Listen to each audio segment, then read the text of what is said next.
नमस्कार दर्शक बंधु मु आपनकर प्रिय डाक्सेवक दिव्य आज एक नुआ भिडियो मो चैनल को स्वागत जनाऊँगी। आज यह नुआ भिडियो आम मैंने सुभद्रा योजनार फर्म पूरण सहित एक गुरुत्वपूर्ण खबर विषय जाना।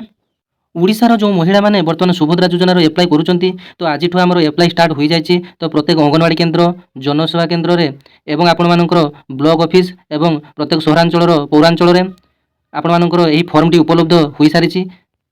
तो आपण मैंने ऑफलाइन रे एवं ऑनलाइन रे दुईटी जाक माध्यम आपण मैंने आवेदन करेंगे। जो मैंने ऑफलाइन रे करिसेंती सेमानकु ऑनलाइन करने पड़ो ना और जो मैंने ऑनलाइन करेंगे से ऑफलाइन रे देवाक पड़ो ना। तो बंधुगण आपण मैंने जानिथिबे जे राज्य सरकारଙ୍କର ଏହି ସୁଭଦ୍ରା ଯୋଜନା ବିଷୟରେ ଏକ ଗାଇडलाइन रही जे मोबाइल नंबर सहित आधार पंजीकरण करने निहाती आवश्यक। कारण पैसाटी आपण मानकर डीबीटी आकार रे आपणकर बैंक खाता को क्रेडिट हम। तो से डीबीटी कौन आपण मैंने जानते तो डायरेक्ट बेनिफिशियरी ट्रांसफर अर्थात आपण मैंने जदि आधार कार्ड आपंकर जेकोसी एकाउंट सांगे लिंक हो रही तो आपण मैंने डायरेक्ट पैसाटी आप बैंक रू उठे पारे आधार कार्ड माध्यम। तो आपण पाखे जो आधार कार्ड रही से आधार कार्ड रे मोबाइल नंबर लिंक होना ना तो आपण मैंने केमी जानवे तो सरकार गाइडलाइन अनुसार आपंकर मोबाइल नंबर सहित आधार कार्ड पंजीकरण होता निहाती आवश्यक नचेत आपण मैंने पैसा पाइबे ना। तो आपण मैंने प्रथमे यही मोबाइल नंबर और आधार कार्ड को संयोग करने पड़ो।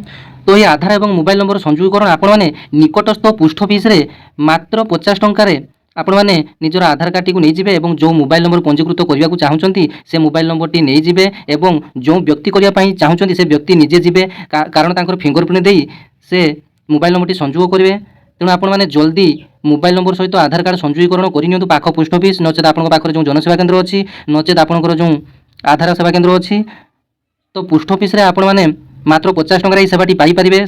तो ये कौन देय से मागिपारे ना किंतु आधार सेवा केन्द्र जनसेवा केन्द्र से आपको 100 टंका 150 टंका 200 टंका एमती चार्जेस ने। तेणु आपण मैंने निकटस्थ पोस्ट ऑफिस रे यही सेवा उपलब्ध पाइपर। तो ये सुभद्रा योजना आम पोस्ट ऑफिस रे प्रतिदिन 10 ରୁ 15 जन महिला आसुचंती ए आधार कार्ड संयोगीकरण करने तो से सब जानी सारे जे आधार कार्ड टी केते उपयोगी सुभद्रा योजना।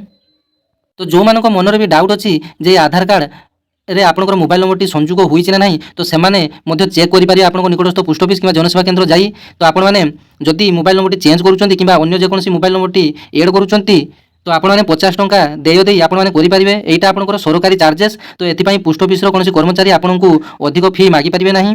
तो जो माने केवल आधार मोबाइल नंबर लिंक अच्छी ना चेक करने चाहते तो से निःशुल्क अटे बा जाई चेक करेंगे से आपको कौन देय देवाई पड़ो ना। तो ये सुभद्रा योजनार फर्मटी आपंकर निकटस्थ अंगनवाड़ी एवं आपंकर ब्लॉक ऑफिस एवं आपंकर जनसेवा केन्द्र आपण मैंने पाइपर।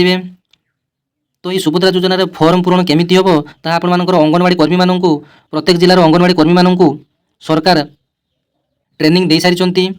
तो आसतु जाना ये सुभद्रा योजनाटी केमिति फर्म टी पूरण करेंगे। तो आपण मैंने निज फर्म निज फिलअप करने चेष्टा करूँ कारण अंगनवाड़ी दीदी मैंने फिलअप करदे से भूल करेंगे आपण मैंने पैसा पाइपर ना। तेणु दयाकोरी निज फर्म निज पूरण करने शिखु कि ना आपण मैंने ओडिया फिलअप करके। तो आपण मानकर आधार रे जो नाम रही से आधार अनुसार समस्त डिटेल्स बरणी एठारे फिलअप करेंगे। आपण मैंने प्रथमे निजर संपूर्ण नाम टी प्रत्येक घर भितर बॉक्स भितर गुटी गुटी कर अक्षर लिखिबे। तापर आपनकर आधार नाम टी एठारे गुटी गुटी करी लिखिबे। तापर आपनकर आधार रे जो स्वामी पितांकर नाम थिबो गुटी गुटी या मध्य लिखिबे। आपण ओडिया रे फिलअप करि पारबे किबा इंग्लिश रे मध्य फिलअप करि पारबे। तो तापर आपनकर पितांकर नाम तापर आपनकर जन्म तारीख एठारे फिलअप करी आपनकर मसियाटी आपनकर डे एटी रहिबो दिन एवं आपनकर मासटी एटी रहिबो एवं आपनकर कोन वर्ष जन्म होइतरे एटी रहिबो। तो आपण कोन कैटेगरी बा कोन कास्ट रो एठी आपण टिक चिन्ह देबे। जदि आपण जनरल होती तो साधारण टिक चिन्ह मारिए। जदि आप एससी होती अनुसूचित जाति मारिए। जदि एसटी होती अनुसूचित जनजाति क्लिक करेंगे। जदि आप शारीरिक विकलांग भिन्नक्षम होती ताले येस टिक मारिए ना ना टिक मारिए। तो आपंकर आधार संयुक्त मोबाइल नंबर टी एठारे देबे। तो आपण मानक प्रथम कही सारी जे आधार मोबाइल नंबर संयोग करिया केते इंपोर्टेंट। तापर आपण मानकर विकल्प नंबर टी एठारे देबे। तो तापर आपण मानकर जिला एठारे चूज करेंगे। तापर आपणकर ग्रामर नाम एठारे लिखिबे ग्राम पंचायतर नाम एठारे लिखिबे ब्लॉक रो नाम एठारे लिखिबे। सहरांचल जो माने माँ मौसी मैंने अच्छे से वार्ड नंबर टी एठारे लिखिबे एवं सहरर नाम लिखिबे एवं आधार सक्षम संचय खाता थिबा बैंक रो नाम लिखिबे। आपनकर आधार सहित जो बैंक टी लिंक अछि बा जो बैंक खाता टी आपनकर चालुची सेही बैंक रो एड्रेस टी लिखिबे। अर्थात आपनको अकाउंट नंबर टी एठी लिखिया पई पड़िबो नै। आपनकर जदि एसबीआई रे अछि ताले एठी आपण माने एसबीआई केवल लिखिबे। जदि आपनकर यूको रे अछि ताले आपण माने यूको बैंक लिखिबे। तो एठी आपनकर केवल ବ୍ୟାଙ୍କର ନାମ ଲେଖିବା ପାଇଁ ପଡ଼ିବ। ତ ତା ପର ପେଜରେ ଆପଣ ଏସବୁ ଘୋଷଣାନାମା ପଢ଼ି ସାରି ଆପଣମାନେ ଗୋଟେ ଡିକ୍ଲାରେସନ୍ ଦେବେ, ଯେଉଁ ମୁଁ ଭାରତର ବାସିନ୍ଦା ମୁଁ ଓଡ଼ିଶାର ବାସିନ୍ଦାଟେ, ଟିକ୍ ଚିହ୍ନ ମାରିବେ। ତ ଏତିକି ସୁଦ୍ଧା ମୋର 21 ବର୍ଷ 60 ବର୍ଷ ହେଉଥିବ, ଟିକ୍ ଚିହ୍ନ ମାରି ଏସବୁ ପଢ଼ି ସାରି ଆପଣମାନେ ଟିକ୍ ଚିହ୍ନ ମାରିବେ।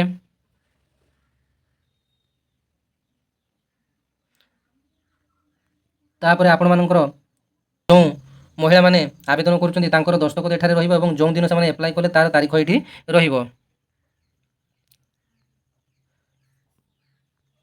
ତ ଆପଣ ଯେଉଁଠାରେ ବି ଆପ୍ଲାଏ କରୁଛନ୍ତି, ତ ଆପଣ ଜନସେବା କେନ୍ଦ୍ର କିମ୍ବା ଅଙ୍ଗନବାଡ଼ିରେ ଆପ୍ଲାଏ କରୁଥିଲେ ତ ସେମାନଙ୍କୁ ଏକ ପ୍ରାପ୍ତି ସ୍ୱୀକାରପତ୍ର ତ ସେମାନେ ଏକ ପ୍ରାପ୍ତି ସ୍ୱୀକାରପତ୍ର ଆପଣମାନଙ୍କୁ ପ୍ରଦାନ କରିବେ ଯେ ସେମାନେ ଆପଣଙ୍କର ଦରଖାସ୍ତ ଫର୍ମଟିକୁ ଗ୍ରହଣ କଲେ ବୋଲି ଆପଣଙ୍କୁ ଏକ ପ୍ରମାଣ ସ୍ୱରୂପ ଆପଣଙ୍କୁ ଫେରସ୍ତ କରିବେ, ଯେଉଁଥିରେ ଆପଣମାନଙ୍କର ଆବେଦନ ପତ୍ର ଏଠାରେ ଉଲ୍ଲେଖ କରିବେ ଏବଂ ଆବେଦନର ତାରିଖଟାରେ ଉଲ୍ଲେଖ କରିବେ, ଆପଣଙ୍କର ଆଧାର ନାମଟି ଏଠି ଉଲ୍ଲେଖ କରିବେ ଏବଂ ଆପଣଙ୍କର ସମ୍ପୂର୍ଣ୍ଣ ନାମଟି ଲେଖିବେ ଏବଂ ଯେଉଁ ବ୍ୟକ୍ତି ଆପଣମାନଙ୍କର ଯେଉଁ ଅଙ୍ଗନବାଡ଼ି କର୍ମୀ ବା ଯିଏ ଆପଣମାନଙ୍କର ରିସିଭ୍ କଲେ ସିଏ ତାଙ୍କର ସିଗ୍ନେଚର ଗୋଟିଏ ଦେବେ।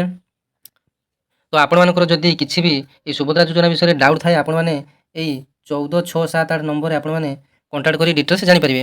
ତ ଓଡ଼ିଶାର ସମସ୍ତ ମହିଳାମାନେ ଆବେଦନ କରିପାରିବେ, ଏଥିପାଇଁ କୌଣସି ଗାଇଡ଼ଲାଇନ୍ ନାହିଁ।